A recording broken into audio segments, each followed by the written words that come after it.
Halo semuanya, perkenalkan nama saya Giani Ferderica Ivanka Katipana dengan NIM 2103020087 dari kelas 1C Ilmu Administrasi Bisnis. Baik, saya akan mereview buku yang berjudul Introduction to Sociology, Pengantar Sosiologi. Sebuah kamus mendefinisikan sosiologi sebagai studi sistematis tentang masyarakat dan interaksi sosial. Kata sosiologi berasal dari kata Latin socius atau pendamping dan kata Yunani logos atau studi tentang yang berarti studi tentang persahabatan. Sementara ini adalah titik awal untuk disiplin. Sosiologi adalah sebenarnya jauh lebih kompleks. Sejarah sosiologi, sejak zaman kuno, orang telah terpesona oleh hubungan antara individu dan masyarakat. Tempat mereka berada, banyak topik yang menjadi pusat kesarjanaan sosiologi modern dipelajari oleh para filosof kuno. Banyak dari pemikir awal ini dimotivasi oleh keinginan mereka untuk menggambarkan masyarakat yang ideal. Pada abad yang ke-13, Ma Tuanlin, seorang sejarawan Cina, pertama kali mengakui dinamika sosial sebagai komponen yang mendasari perkembangan sejarah dalam ensiklopedia Maninya. Studi umum sastra tetap. Abad berikutnya melihat munculnya sejarawan yang dianggap sebagai yang pertama di dunia sosiolog, Ibn Khaldun. Dari Tunisia, dia menulis tentang banyak topik yang menarik hari ini. Setting landasan bagi sosiologi dan ekonomi modern, termasuk teori konflik sosial, perbandingan kehidupan nomaden dan menetap, deskripsi ekonomi politik, dan studi yang menghubungkan kohesi sosial suku dengan kapasitasnya untuk kekuasaan. Istilah sosiologi pertama kali diciptakan pada tahun 1780 oleh penulis esai Prancis Emmanuel Joseph Sieyès 1748 sampai 1836 dalam naskah yang tidak diterbitkan tahun 1999. Pada tahun 1838, istilah ini diciptakan kembali oleh Auguste Comte pada tahun 1798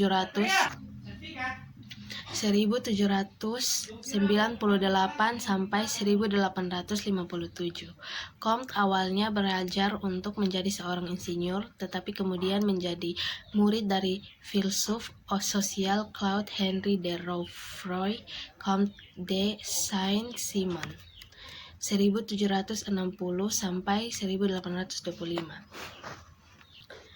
Sosiologi mempelajari peristiwa sosial, interaksi, dan pola. Mereka kemudian mengembangkan teori untuk menjelaskan alasannya ini terjadi dan apa yang telah dapat dihasilkan darinya. Dalam sosiologi, teori adalah cara untuk menjelaskan aspek interaksi sosial dan untuk menciptakan proposisi yang dapat diuji tentang masyarakat. Misalnya, pada awal perkembangan sosiologi, Emile Durkheim tertarik untuk menjelaskan fenomena sosial bunuh diri. Ketika sosiolog menerapkan perspektif sosiologis dan mulai mengajukan pertanyaan, tidak ada topik yang terlarang. Setiap aspek perilaku manusia adalah sumber kemungkinan penyelidikan. Sosiolog mempertanyakan dunia yang telah diciptakan dan ditinggali manusia. Mereka memperhatikan pola perilaku saat orang bergerak melalui dunia, menggunakan metode sosiologis dan penelitian yang sistematis dalam kerangka keilmuan metode dan perspektif interpretatif ilmiah. Sosiolog telah menemukan pola tempat kerja yang telah mengubah industri, pola keluarga yang memiliki orang tua tercerahkan, dan pola pendidikan yang telah membantu perubahan struktural di ruang kelas. Sosiolog memeriksa dunia, melihat masalah atau pola yang menarik dan mulai mempelajarinya.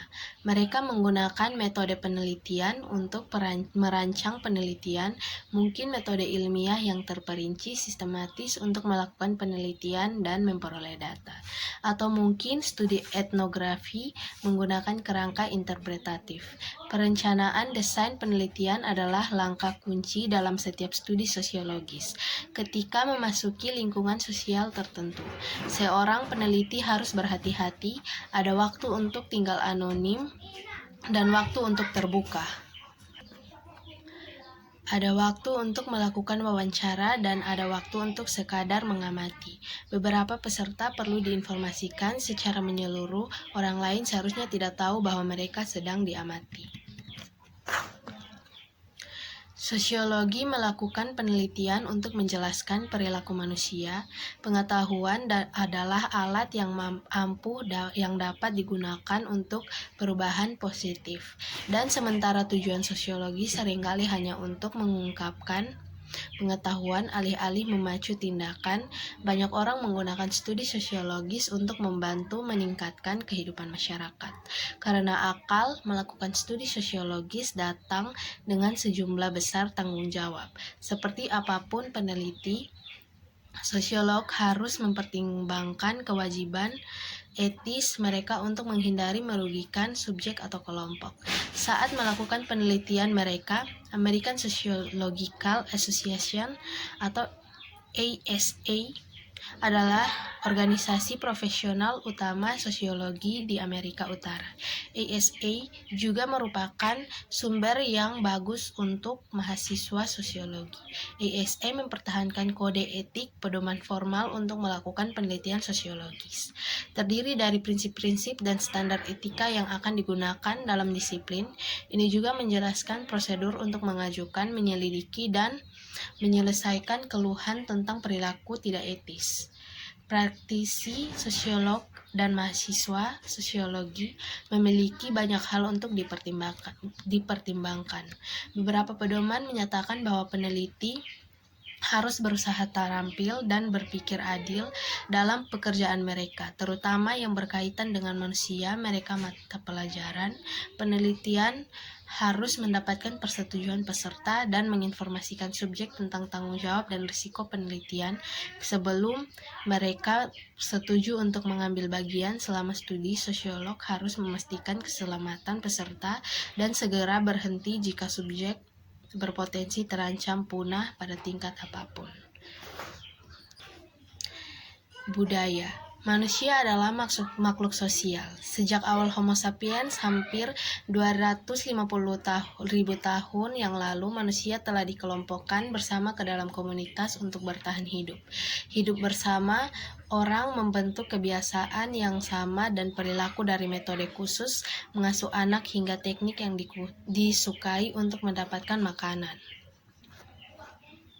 Di dalam Paris modern, banyak orang berbelanja setiap hari di pasar luar untuk mengambil apa yang mereka butuhkan untuk mereka makan, membeli keju, daging, dan sayuran dari berbagai kios khusus.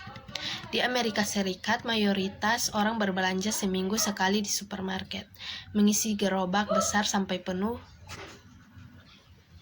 Dalam Amerika Serikat, orang cenderung memandang pernikahan sebagai pilihan antara dua orang berdasarkan perasaan bersama dari cinta. Di negara lain dan di waktu lain, pernikahan telah diatur melalui proses yang rumit, wawancara dan negosiasi antara seluruh keluarga. Atau dalam kasus lain melalui sistem langsung seperti sebagai pengantin pesanan untuk seseorang yang dibesarkan. Di New York City, kebiasaan pernikahan sebuah keluarga dari Nigeria mungkin tampak aneh atau bahkan salah. Budaya universal. Seringkali perbandingan satu budaya dengan budaya lain akan mengungkapkan perbedaan yang jelas, tapi semua budaya juga berbagi elemen umum. Budaya universal adalah pola atau sifat umum secara global untuk semua masyarakat. Salah satu contoh universal budaya adalah unit keluarga. Setiap masyarakat manusia mengakui sebuah keluarga, struktur yang mengatur reproduksi, seksual, dan pengasuhan anak. Elemen kebudayaan. Elemen budaya yang pertama dan mungkin yang paling penting yang akan kita bahas adalah nilai dan keyakinannya. Nilai adalah standar budaya untuk membedakan apa yang baik dan adil dalam masyarakat. Nilai-nilai sangat dalam tertanam dan kritis untuk mentransmisikan dan mengajarkan keyakinan budaya. Keyakinan adalah prinsip atau keyakinan yang diyakini orang sebagai kebenaran. Individu dalam masyarakat memiliki keyakinan tertentu, tetapi mereka juga berbagi nilai-nilai kolektif. Untuk mengilustrasikan perbedaannya, orang Amerika umumnya percaya pada orang Amerika, mimpi bahwa siapapun yang bekerja cukup keras dan sukses dan kaya. Yang mendasari keyakinan ini adalah orang Amerika menilai bahwa kekayaan itu baik dan penting. Nilai membantu membentuk masyarakat dengan menyarankan apa yang baik dan buruk, indah dan jelek, dicari atau dihindari. Budaya pop, subkultural, dan budaya. Baik, itu saja review yang saya buat. Apabila ada kesalahan kata, pengucapan, dan kekurangan dalam review saya minta maaf. Sekian dan terima kasih.